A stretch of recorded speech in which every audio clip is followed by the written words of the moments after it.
अश्वत्थामा का वध कर दिया, मैंने अश्वत्थामा का वध कर दिया, मैंने 7 वीघा आगे लो, मैंने अश्वत्थामा का वध कर दिया। कुछ साल पहले की ही बात है जब मध्य प्रदेश के एक डॉक्टर के पास एक आदमी अपने माथे के अजीब से जख्म का इलाज करवाने पहुंचा। उस माथे का वो जख्म इतना घिनौना और गहरा था कि उसे देखकर लगता था जैसे मानो उस आदमी के माथे के बीच से उसका दिमाग भी उखाड़ निकाला हो।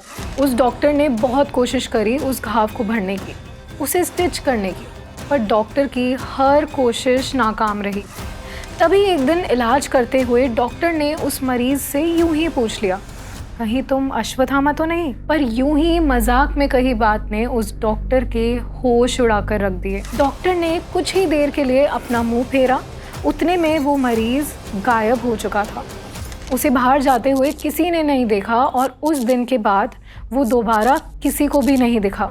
अश्वत्थामा का आज भी हमारे बीच होना उस महायुद्ध के अनगिनत रहस्यों में से एक है।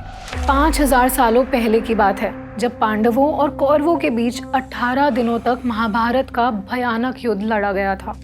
कहते हैं कि महाभारत के युद्ध में 1 अरब से भी ज्यादा लाशें बिछाई गई थी। महाभारत 18 लाख वर्ड्स लंबा एक एंशिएंट स्क्रिप्चर है, पर महाभारत के इस लंबे टेक्स्ट में कई ऐसी बातें हैं जिन्हें बहुत कम लोग या शायद कोई भी खुलकर नहीं जानता है। तो चलिए इस वीडियो में हम महाभारत के 4 और ऐसे माइंड ब्लोइंग राज जानते हैं जो आपके होश उड़ा देंगे।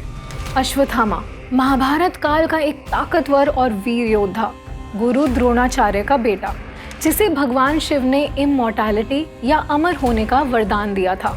पर कहते हैं कि अश्वत्थामा का यही अमरता का वरदान जल्द ही उसके सबसे बड़े श्राप में बदल गया था। अश्वत्थामा के जन्म के समय उन्हें एक मणि दी गई थी। ये मणि यानी जेमस्टोन उनके माथे के बिल्कुल बीच में था।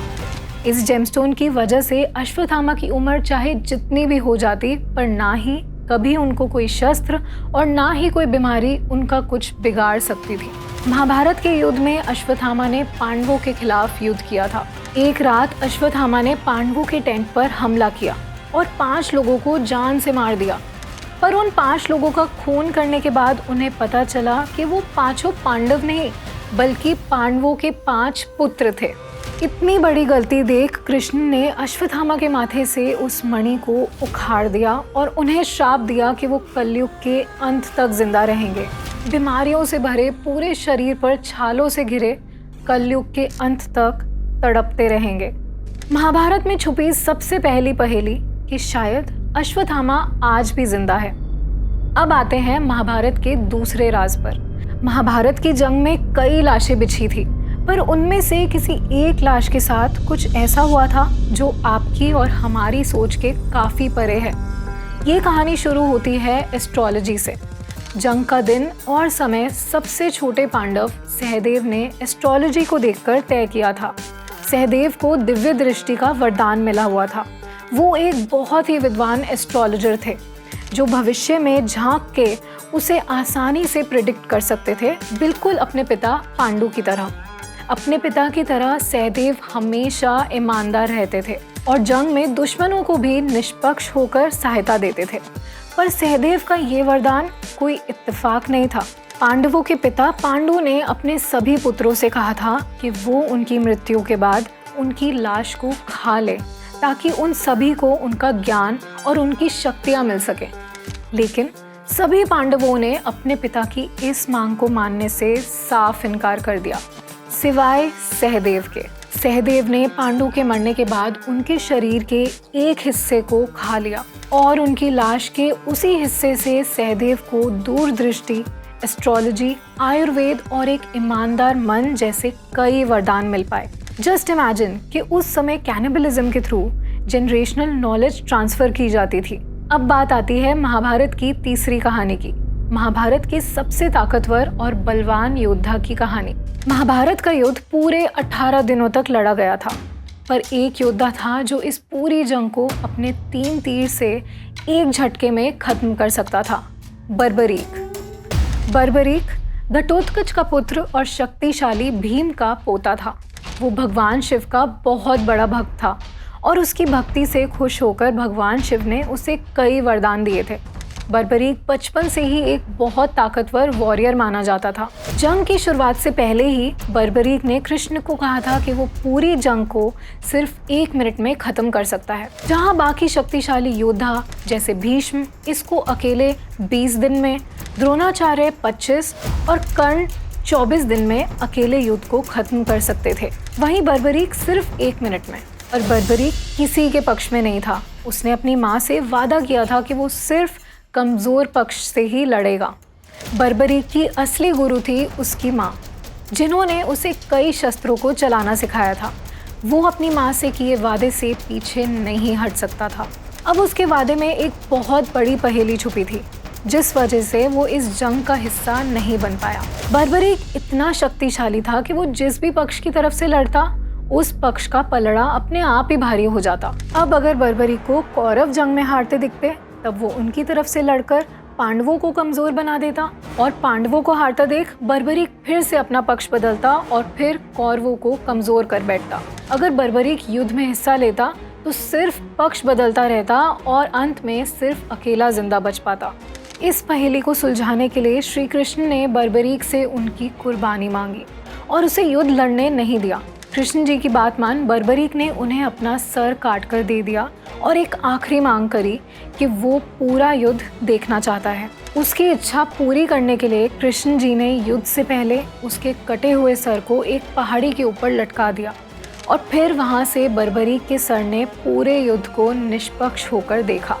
तो जो योद्धा उस युद्ध को सिर्फ 1 मिनट में ख़त्म कर सकता था, अंत में उसका कटा हुआ सर ही सिर्फ एक गवाह बनकर रह गया। अब ये तो बात हो गई इस पूरे युद्ध के अंत की, पर महाभारत एक बहुत ही भीषण युद्ध था, जिसमें ना जाने कितने हजार सैनिकों, हाथी, घोड़ों का खून बहा था। पर इस सब की शुरुआत हुई थी पांडवों की पत्नी द्रौपदी से। द्रौपदी राजा द्रुपद की बेटी, जिनका जन्म अग्नि से हुआ था। पर द्रौपदी के जीवन से जुड़ी एक कहानी है जिसे सुनकर आपके होश उड़ जाएंगे। पांडवों ने ये युद्ध अपनी पत्नी द्रौपदी के हुए अपमान का बदला लेने के लिए लड़ा था। पांचों पांडव अपनी पत्नी से बहुत प्रेम करते थे। पर क्या आप जानते हैं कि आखिर द्रौपदी के 5 पति थे क्यों? कहा जाता है कि द्रौपदी अपने पिछले जन्म में अनमैरिड यानी अविवाहित थी और द्रौपदी ने अपने उस जन्म में भगवान शिव की सच्चे मन से प्रार्थना करी कि अगले जन्म में उनका विवाह निश्चित हो। पर उन्होंने ये प्रार्थना 1 नहीं 5 बार कर ली थी, जिस वजह से माना जाता है कि उनका विवाह 5 पांडवों से हो गया। लेकिन द्रौपदी के 5 पति होने की खबर जब नारद मुनि ने सुनी, तब उन्होंने उन्हें श्राप दे दिया कि द्रौपदी उन 5 में से सिर्फ एक ही के साथ इंटीमेट हो पाएंगी। अब इस श्राप को दूर करने के लिए वो फिर से शिव जी की भक्ति में मग्न हो गई, जिसके चलते भगवान शिव ने द्रौपदी को एक वरदान दिया कि द्रौपदी जैसे ही एक पांडव के साथ इंटीमेट होंगी, तब इंटीमेसी के बाद उनकी वर्जिनिटी फिर से वापस आ जाएगी। इस वरदान की वजह से द्रौपदी ने अपने ऊपर लगा शाप हटा दिया और द्रौपदी के प्रेम में उनके 5 पति ने इस युद्ध को वीरता से लड़ा। पर महाभारत का पूरा युद्ध क्या सिर्फ इतिहास में मान सम्मान को बचाने के लिए लड़ा गया एक साधारण युद्ध था? महाभारत के ओरिजिनल संस्कृत टेक्स्ट में कई ऐसे सेक्शंस हैं जहां कुछ ऐसे शक्तिशाली शस्त्रों के बारे में बात की गई है, जिन शस्त्रों को चलाने के लिए योद्धा को गहरी विद्या प्राप्त करनी पड़ती थी। और महाभारत के स्क्रिप्चर्स में लिखे गए अस्त्रों के डिस्क्रिप्शन पढ़ो तो ऐसा लगता है कि वो अस्त्र किसी जादू या चमत्कार से चल रहे थे। कहते हैं कि अर्जुन का एक अस्त्र था जो उन्होंने जब कौरवों पर चलाया, तब उनके एक अस्त्र ने कौरवों की सेना के इतने लोगों को मार दिया कि पूरी रणभूमि पर खून की नदियां बहने लग गई थी। डेविड हैचर चाइल्ड्रेस जैसे कई ऑथर्स और रिसर्चर्स का मानना था कि एंशिएंट टेक्स्ट में जो अस्त्र और शस्त्र हैं वो आम वेपन्स नहीं बल्कि मॉडर्न डे एडवांस्ड वेपन्स और कई न्यूक्लियर वेपन्स से मिलते जुलते थे। माना जाता था कि महाभारत में दुनिया का पहला पावरफुल वेपन या अस्त्र बनाया गया था। ये एक ऐसा अस्त्र था जो किसी का भी हाथ या सर बस एक ही झटके में काट कर अलग कर फेंक सकता था। कितने भी बड़े रथ हों, उनको सिर्फ एक ही झटके में टुकड़े टुकड़े कर नाश कर सकता था। कहने को तो ये अस्त्र कितने साल पुराना था, पर इसी का मॉडर्न डे वर्जन है RPG, rocket propelled grenade. RPG world war 2 के वक्त एलीट सोल्जर्स ने इस्तेमाल किया था। आरपीजी का यूज़ करके जाने कितने ही जर्मन टैंक्स और मशीनों को एक ही झटके में तबाह कर दिया था। अब बात अस्त्रों की है तो ब्रह्मास्त्र को कौन भूल सकता है। महाभारत में लिखा ब्रह्मास्त्र एक ऐसा अस्त्र था जो सिर्फ एक ही बार में कुछ लोगों को ही नहीं बल्कि पूरी सृष्टि को तबाह कर सकता था। ब्रह्मास्त्र लॉर्ड ब्रह्मा का बनाया एक आग के गोले के समान अस्त्र जो पूरी धरती में क्रैक्स और ड्रॉट ला सकता था। इस अस्त्र के चलते मानो लाखों मिसाइल्स छूट जाती थी और पूरी दुनिया में भयानक आग लग सकती थी। कई रिसर्चर्स का मानना है कि ये अस्त्र एक न्यूक्लियर बॉम्ब के जैसा था और महाभारत के युग में परशुराम, भीष्म, द्रोण, कर्ण, कृपाचार्य, अश्वत्थामा, अर्जुन और युधिष्ठिर ये सब इस अस्त्र को चलाना जानते थे। अब खौफनाक बात तो ये है कि कई रिसर्चर्स ये भी मानते हैं कि कुरुक्षेत्र, महाभारत का गढ़ is covered by a blanket of radio active material. अब ये सब सच में शायद इसी ओर इशारा करते हैं कि भारत के शास्त्रों में ना जाने कितने ही अनगिनत राज अभी भी छिपे हैं। लेकिन जहाँ महाभारत शायद सबसे पहली न्यूक्लियर वॉर थी, वहीं आज टेक्नोलॉजी और भी आगे बढ़ चुकी है। आज कलयुग में इस बढ़ती टेक्नोलॉजी और नई वेपनरी के साथ क्या पता आगे क्या होगा।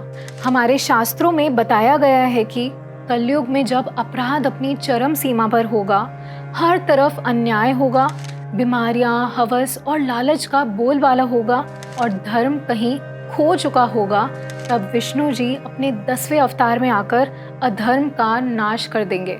इस धरती पर प्रलय आ जाएगी और फिर एक नए युग की शुरुआत होगी। आज के हालात देखकर लगता है कि वो समय अब दूर नहीं है। इसी तरह हमारे शास्त्रों में ना जाने कितने ऐसे रहस्य छुपे होंगे जिनसे हम बेखबर हैं। आपका इन सब के बारे में क्या कहना है? क्या आप इन राज के बारे में कुछ और भी जानते हैं? जो भी कहना हो हमें कमेंट सेक्शन में खुले दिल से बताना मत भूलिएगा। और अगर आपको हमारा ये वीडियो पसंद आया और इन्फॉर्मेटिव लगा, then don't forget to subscribe to our channel and click on the bell icon for more such videos.